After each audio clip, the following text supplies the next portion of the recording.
Yo, what's up, everybody? I am chilling in, of course, my warehouse.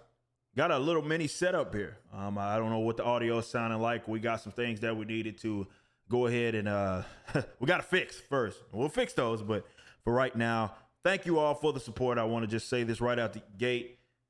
As of last night, at least the night before I shot this video, $3.4 million. That's where we're at. So thank you all so much for that support. $3.4 million. Almost 40,000 purchases. We got 39,610 purchases. So I want to thank you all. You guys are amazing. The continued support is just, it continues. But that's something I want to talk about today. Enough about the Riververse stuff. Just talk about what's going on in the industry. Comic book media. You got the DC Extended Universe. Man, it's something else. But this is hilarious because new ownership comes in. They have their own ideas, right? If you don't know the story, Warner, which was then owned by AT&T let go of all of their entertainment assets, which wasn't that long ago that they obtained them in the first place. I guess they decided, look, so entertainment stuff, this ain't really for us. We want to get back to the communications. Cool. So what happened was Warner merged with Discovery. And you have this whole Warner Discovery thing, and that makes David Zaslav the new CEO of really everything that is DC, okay? And they clearly, new ownership in combination with David, who they pin everything on, they've decided that this is, we're going to go in a different direction. Now, I don't want people to get tricked into believing that this means that there's going to change. Oh, DC's not going to be doing woke material anymore. No, I don't think that has anything to do with it. I think there's just an overall direction that they have for DC, and a lot of the old stuff that was created and the ideas that were being acted upon don't really fit in that whatever thing that they are going to call themselves doing. I think it's as simple as that. But of course, these folks are upset. They're mad. They're angry. How dare something like this happen? How dare this guy cancel these projects? Now remember, these guys do not care about your bottom line. It is so important to mention that, and you need to understand that. They don't care about your bottom line. The advocates of social justice that are very loud on Twitter, social media, Instagram, all of that sort of stuff, definitely over there, TikTok, where all the stupid people are.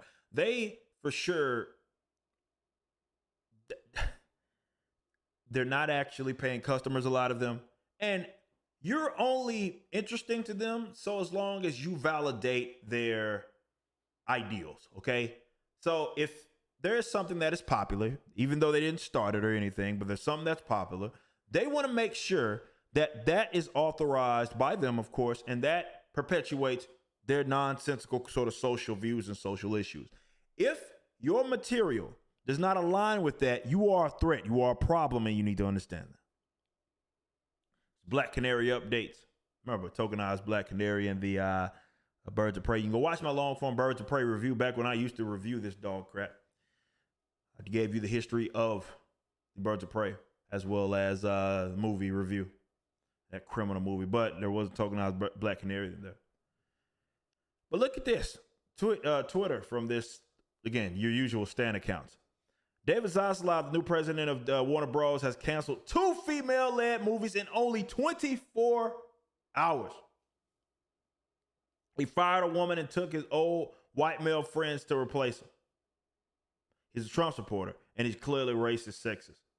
Now, that thing, and we're gonna continue here in a little bit, but their whole thing about why he's all of a sudden racist now and sexist has more to do with the fact that, well, these movies that got canceled, like the Batgirls of the world, they have females in them, or they have black people in there, and therefore you can't cancel their material unless you're, of course, racist. If he continues doing what he's doing, here's the DCEU projects we should be worried for. So basically saying the only reason that the material got canceled, people got fired, were because they were women and because they were of whatever race. So they sat up here and named all of these. I didn't even know Madam Zandu was getting a project. Canceled all of these, and they're saying, well, because he canceled, Bad Girl got canceled, there's a couple other projects that are kind of getting put on the shelf. These all, they may be in trouble. Black Canary, Blue Beetle, Zatanna, any female-led project, any street-level character project. This is what he said. He wants to cancel projects that aren't, according to him, big theatrical events. So far, all he's done is cancel movies involving women. We cannot let this behavior continue. He's simply a racist, sexist old man. DC deserves better leadership, and Sasha Cal and Leslie Grace deserve their own solo movies. Why? Why do they deserve their own solo movies? Why is there a tokenized Batgirl? Why is there which again, you got tokenization squared, maybe cubed, depending on what way you look at it.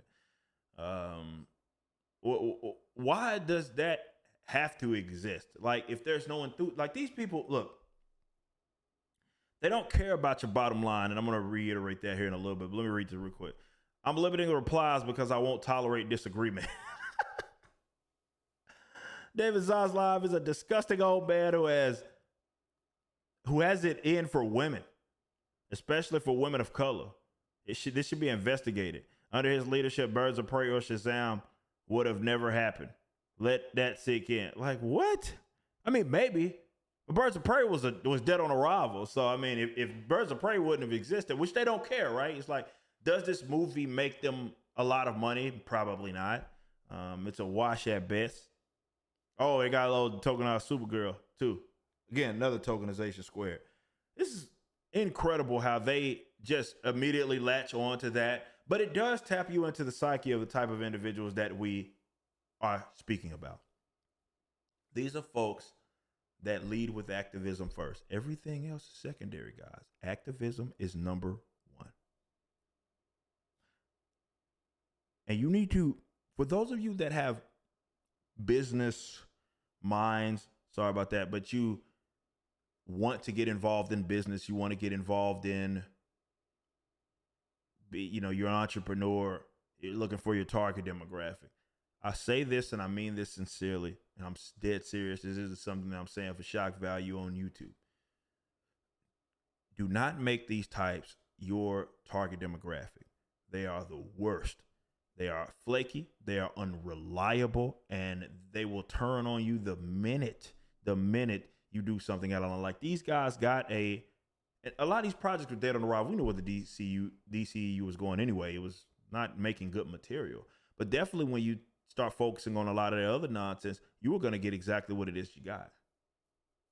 And that's dog crap. There's no other way around that. You were going to get dog crap. To them, they'd much rather you put out the dog crap, lose money, and that's fine because it's not theirs, obviously, but it's worth it because, well, it amplifies their social views. I'm telling you guys, leave it alone. Let these crazy people be crazy. When they start getting angry and irate, ignore them, or better, make fun of them, and then keep doing whatever it is that you were going to do. Literal social justice warriors. I ain't saying just anybody that leans a certain way. I'm saying literal guys and gals that put their social views above all else and the social statement above all else. And they are very aggressive in that. It's not even a pitch. It's a demand that they have for pretty much everybody that's involved in entertainment and every business for that matter. It's gotten to the point where these types have made demands. People that actually work for these companies are starting to make demands, and they're saying, you need to do this, which is insane to me. Just another example.